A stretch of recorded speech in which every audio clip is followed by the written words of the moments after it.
Alors aujourd'hui, on a pas mal de choses à voir, oui, pas mal de choses, beaucoup de choses, évidemment. Et on va commencer tout de suite. Et on va commencer encore une fois, n'est pas coutume, par le temps oublié de la semaine, évidemment. Ce sont les choses qui se sont déroulées la semaine dernière, et qui sont des choses qu'on a déjà plus ou moins oubliées, ou intégrées, ou on est déjà passé à autre chose. La première de ces choses, c'est Macron qui refuse le débat démocratique. C'est une chose qui a interpellé pas mal de gens, et ça, on y reviendra juste après. Ça va être ce sur quoi on va faire le focus aujourd'hui, sur cette partie. Ensuite, on a le gouvernement qui a promis une remise de 15 centimes sur l'essence à partir du 1er avril, ce qui est une chose qui peut interroger. Alors la remise ne sera pas affichée à la borne, elle sera sur la facture au moment de payer, puis elle sera remboursée ensuite aux stations-service, ce qui a l'air d'être un dispositif compliqué, alors qu'un dispositif simple aurait été de tout simplement réduire directement le prix à l'entrée, quoi. Alors le gouvernement s'est expliqué en disant que oui, la réduction ne peut commencer qu'à partir du 1er avril. C'est une question d'égalité, de mise en place, il faut que les stations-service puissent s'organiser. On a bien compris que c'était aussi un enjeu de communication assez important pour que le gouvernement puisse dire, regardez, on fait ce qu'il faut pour l'essence, ce qui n'a pas empêché, bon là je déborde, mais que cette semaine, là actuellement, on en parlera peut-être la semaine prochaine, il y ait notamment en Bretagne des artisans, des gens du BTP, des agriculteurs qui manifestent et qui bloquent les raffineries. Il y a la raffinerie de Brest et de Lorient qui est encore bloquée aujourd'hui, avec notamment des tractopelles, des tracteurs, des pelles de chantier, etc. Parce qu'ils protestent aussi contre le gaz non routier, les prix du gaz non routier qui sont trop importants, et beaucoup considèrent qu'en fait actuellement travailler leur coûte plus d'argent qu'il n'en rapporte. Ensuite, on a Fabien Roussel qui est visé par une enquête pour emploi fictif. Alors, bon, je disais la semaine dernière que mon programme préféré, c'était le programme du PCF. Le fait est que mon candidat préféré n'est pas pour autant le candidat du PCF, puisque je trouve que ça la fout mal un peu, quand même, ça la fout mal. Donc, Mediaparté, c'était Fillon il y a 5 ans, là c'est Fabien Roussel. Il s'était défendu en disant « Oui, mais regardez, j'ai des feuilles de salaire », c'est pas du tout ce qu'on lui disait, si c'est un emploi fictif, oui, il a des feuilles de salaire, par définition. Ce qu'on contestait, c'était la mission. Et en fait, du coup, ça a posé tout un tas de questions, qui sont des questions qu'on aurait pu aborder. J'ai hésité à en faire un focus aujourd'hui, puisque ça apporte une question qui est quand même assez intéressante, c'est qu'est-ce que doit faire un assistant parlementaire, en fait. Et donc lui, il considérait qu'il faisait de la mission de terrain au nom du parti dans la circonscription, ce qu'il a l'air d'avoir fait, d'ailleurs, par ailleurs, mais ce qui n'est pas censé, visiblement, être ce que l'assistant parlementaire doit faire. Et donc, il y a une enquête ouverte par le Parquet national financier, suite aux infos de Mediapart. On a ensuite la Russie qui exploite les couloirs aériens pour terroriser la population, les couloirs humanitaires, pardon. Alors j'ai lu un gars qui expliquait, un militaire qui expliquait qu'en fait oui, la Russie c'est pas la première fois qu'ils font ça, ils ont déjà fait pareil en Tchétchénie. Les couloirs humanitaires, ça leur est profitable pour deux choses. La première chose, c'est d'évacuer les civils, donc d'avoir moins de pertes civiles, notamment dans les régions du sud-est russophones qui pourraient leur être imputées, et donc du coup éviter de trop perdre la bataille de l'opinion. Et ensuite, c'est éviter d'avoir trop de résistance localement dans les villes qu'ils assiègent. En gros, c'est les deux objectifs. Et par contre, les couloirs humanitaires, effectivement, c'est très pratique à emprunter ou à bombarder pour terroriser la population qui fuit. Ça fait partie des guerres de la peur, pour tuer le pays, pour le mettre à genoux. Et là, il y a déjà à peu près 6 ou 7% de la population d'Ukraine qui a fui. Ensuite, on a donc les 9 parlementaires qui échappent aux poursuites et remboursent des sommes détournées. Alors ça, c'est un truc qu'on a déjà oublié, j'ai vu quelques articles en parler. C'était assez peu abordé. Alors j'ai pas trouvé les noms des 9 parlementaires en question. C'est pour des faits qui se sont passés entre 2015 et 2017. Du coup, il y a eu 14 parlementaires poursuivis, en tout cas dans des procédures.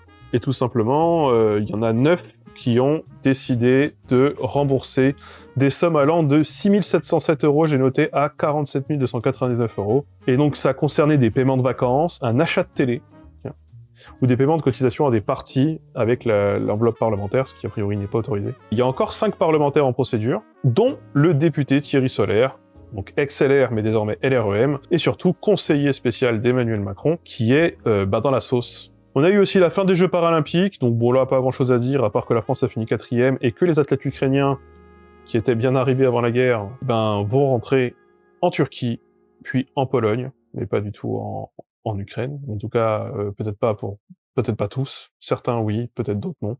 Certains pourront prendre un bus depuis la Pologne. Et puis on a le décès du premier greffé par un cœur de porc. Alors ça, je l'ai beaucoup entendu à la radio, moi même quand j'étais en bagnole. Je sais pas si ça voulait dire que ça n'avait pas marché ou pas, et a priori c'est quand même considéré comme un succès.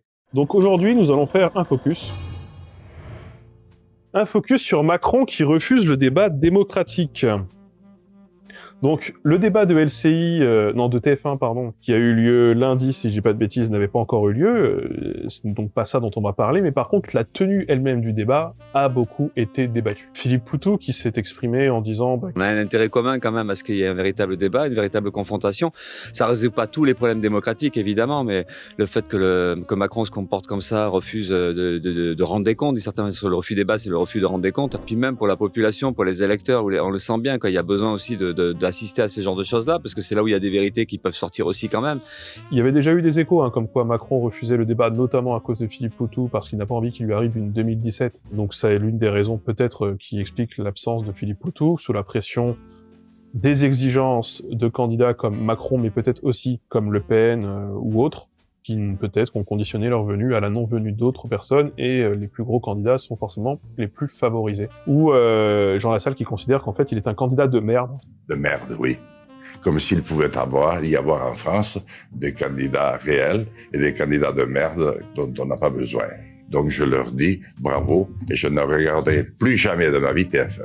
Et oui, dans les gros candidats, il y a Hidalgo, qui n'est pas gros d'après les sondages, mais qui est effectivement, qui a eu beaucoup de parrainage, qui a une grosse assise électorale quand même, et beaucoup de gens aussi dans le paysage médiatique qui probablement soutiennent aussi cette candidature. 4 candidats n'ont pas été invités au fameux débat, Artaud, Poutou, Dupont-Aignan et Lassalle. Et le débat n'en était pas un, il a changé de formule pour devenir une espèce d'interview, et ça n'a pas concerné tous les sujets, mais quasi uniquement la guerre en Ukraine. Alors évidemment, une formule qui est open bar pour Macron, et Macron qui a eu d'ailleurs plus de temps de parole que les autres, ce qui est aussi quelque chose qui pose question. Alors Macron se défend en disant « Aucun ancien président sortant n'a fait de débat télévisé avant le premier tour », ce qui est sa porte de sortie, sa porte de défense. Et c'est vrai, mais c'est une réalité qui est quand même à contraster. La première chose à contraster, c'est qu'en réalité, déjà, avant Mitterrand, il n'y a pas de débat du premier tour à la télé. De toute façon, ce n'est pas une formule qui existe, ce n'est pas une formule qu'on met en place. Donc déjà, de base, ça exclut tous les présidents avant Mitterrand. Donc il en reste pas beaucoup, Il reste Mitterrand, Chirac, Sarko, Hollande. Mitterrand et Chirac, leur réélection se passe pendant une cohabitation. Donc on est sur quelque chose de radicalement différent, c'est-à-dire qu'ils ne sont pas... En réalité, c'est pas eux qui font la politique. C'est pas eux qui décident de la politique de l'État. Et donc, pour eux, il est probablement plus facile de laisser leur Premier ministre se péter les dents dans leur campagne, et eux prendre de la distance en disant, bah voilà, j'ai un projet, j'ai pas pu le mettre en place, réalisez-moi et je le mettrai en place. Ce qui a été un peu l'argument de Chirac et l'argument de Mitterrand pour la réélection. On a Hollande qui, lui, ne s'est pas représenté. Donc il sort de ce cas de figure. Par contre, il y a Sarkozy, effectivement, il parlait de pugilat ou je ne sais plus quoi, la foire d'empoigne, sachant que Macron est lui-même conseillé par Sarkozy qui devrait se rallier à Macron dans les semaines à venir. C'est une information qui est tombée, même si Pécresse revendiquait le soutien. Eh bien moi, d'ailleurs, l'idée de donner aux candidats ou à leurs représentants qui viendront s'exprimer, quelques conseils que cela soit, c'est à eux de vous séduire, de vous convaincre. Ils réussiront ou ils réussiront pas. Macron se défend aussi en disant qu'il refuse le débat avec les autres candidats parce qu'on ne s'entendrait pas et qu'il n'a pas de compte à rendre. Par contre, il promet s'il est réélu, mais en fait, de toute façon, il parle comme s'il était déjà réélu, de toute façon. Il promet un grand débat permanent pour parler aux Français directement. Alors le grand débat, ça a déjà eu lieu pendant son mandat, ce qui n'avait rien donné. Il y a eu la Convention citoyenne, ça n'a rien donné. Souvenez-vous, il y avait eu les 35 Français tirés au sort, ou 70 Français tirés au sort, je ne sais plus, pour parler du Covid ou je ne sais plus quoi. Bon, ça, on sait plus où ça en est.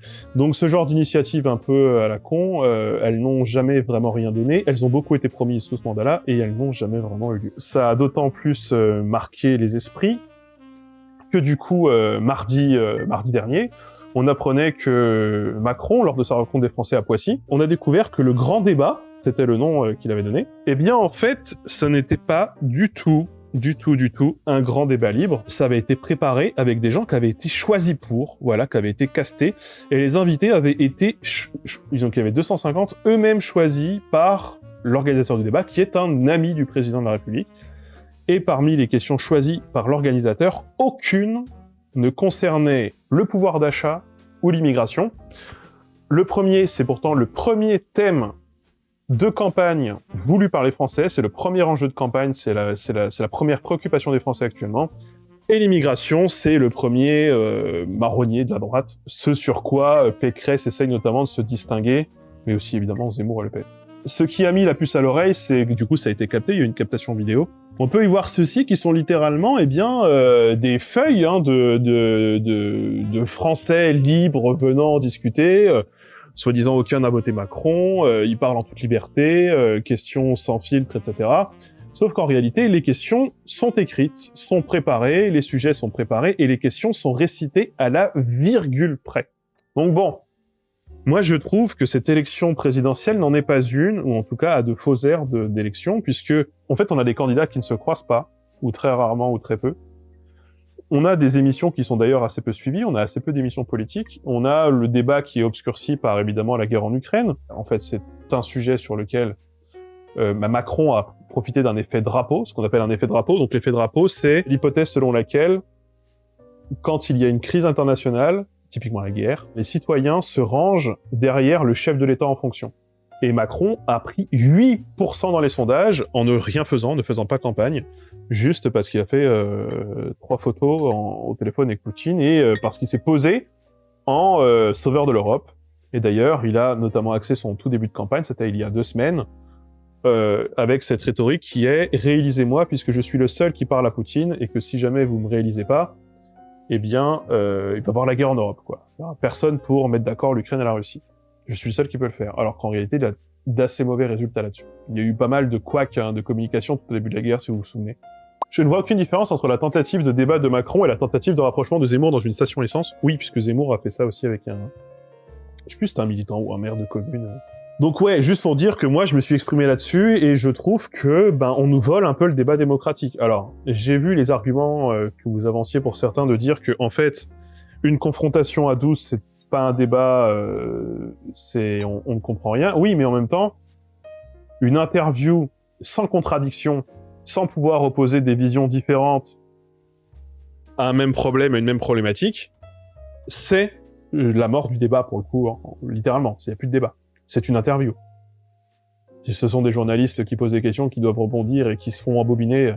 Enfin, la formation d'un homme politique, c'est en permanence, du coup, de savoir répondre aux journalistes. C'est ce à quoi il se forme le plus.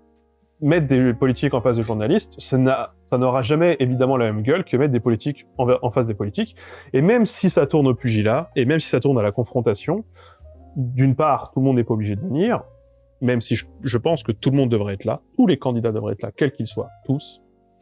Et ça apporte de l'audience malgré tout, et est-ce que, pour informer d'un projet, le mieux c'est de pas avoir l'audience la plus large. Moi j'ai trouvé ça très choquant. Disons que si les candidats sont pas là, ils devraient quand même perdre leur temps de parole. Tout à fait. Et là, il est en train de se passer le contraire, donc là j'anticipe un peu, puisque normalement on revient sur l'actualité, mais là j'ai vu qu'il y avait un débat qui devait avoir lieu le 22 mars, je crois, qui a été annulé par plusieurs gros candidats, et donc du coup, tous les petits candidats se voient de fait aussi privés de ce débat. De toute façon, l'élection présidentielle, l'enjeu c'est l'opinion publique, faire en sorte de bien être vu, qu'on vote pour toi, donc c'est normal de tenter d'influencer, de manipuler, avoir une posture, la plupart des gens votent à l'affect. Alors j'ai lu que la plupart des gens de gauche votent au programme, disent-ils, même si je pense qu'ils votent aussi parce que Mélenchon il fait le bonhomme et qu'il a des bonnes punchlines et que je pense que ça le rend sympathique pour tout un tas de personnes de gauche, et que le même programme avec quelqu'un d'autre, les gens de gauche ne voteraient pas pour lui. Et beaucoup de gens se décident aussi au dernier moment pour leur vote. Et ça risque d'être mon cas dans cette élection. Je suis encore dans une très grande incertitude. Macron impose ses conditions au début pour tous les formats, ce qui est absolument insupportable. À partir du moment où tous les débats deviennent des interviews, ça ne sert plus à rien. Et surtout, il n'y a pas eu d'élection vraiment sanction. Il y a eu les municipales, mais ils ont changé les règles. Vous savez, cette fameuse règle que toutes les communes qui ont moins de 3 ou 4 000 habitants sont de fait sans étiquette, ce qui changeait totalement la couleur des cartes électorales, puisque les REM est très très très faiblement implanté dans les communes rurales. Et pour les européennes, ils ont changé les règles de temps de parole. On a vu quelques surprises, on a vu les écolos qui étaient hauts, ils sont souvent aux européennes. On a vu un vote Glucksmann, 6%, je crois, quelque chose comme ça. Voilà, il y a eu que 2 face-à-face à 2 journalistes, et c'était, si j'ai pas de conneries, Edoui Plenel et Bourdin. Je suis très étonné de cette stratégie de la part de Macron. Il se donne un mal de chien, essayer de se sortir de cette posture jupitérienne sans réel succès, et là il fait ça. Il y a eu ce meeting d'Emmanuel Macron la semaine dernière, où il y a des gens qui ont dit ah, il était pas là, il y en avait juste une vision de lui ou une vidéo de lui.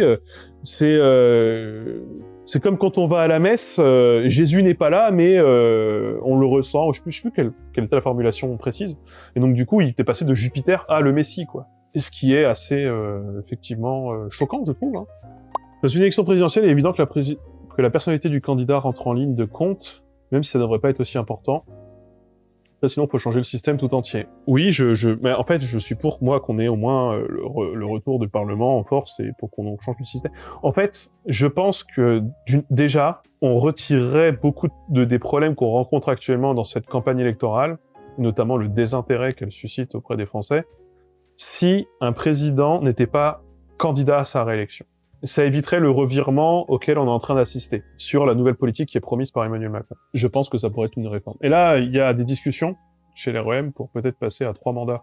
Emmanuel Macron a été élu sur la promesse d'avoir une moralisation de la vie politique, une France plus dynamique, faire la place aux jeunes, essayer d'avoir quelque chose, un souffle nouveau, ni droite, ni gauche, etc. Redonner du pouvoir aux gens, en gros, être très libéral sur tous les sujets. Et je pense qu'actuellement, Emmanuel Macron fait plutôt campagne sur le fait d'être un candidat de droite très assumé, même s'il refuse qu'on dise qu'il est de droite, en ayant enterré strictement toutes ses promesses, et tous ses vœux pieux finalement. Ce que je ne comprends pas, c'est comment, en ayant eu les gilets jaunes, il peut se dire « ça va passer pendant 5 ans ». Les gilets jaunes, bon, ils ont faibli avant le Covid, mais le Covid a vraiment définitivement, je pense, tué le mouvement. Mais il n'a pas tué l'envie de la démocratie chez les gens, il n'a pas tué la défiance que les gens ont envers le monde politique. Rien n'a été réglé. Moi, j'ai encore entendu des gens dire « Ah bah de toute façon, Macron, il va encore faire un chèque en blanc en disant il va donner 100 balles aux gens et les gens vont oublier qu'ils sont pas contents. » En fait, non. Je pense que les gens n'ont pas oublié qu'ils ne sont pas contents.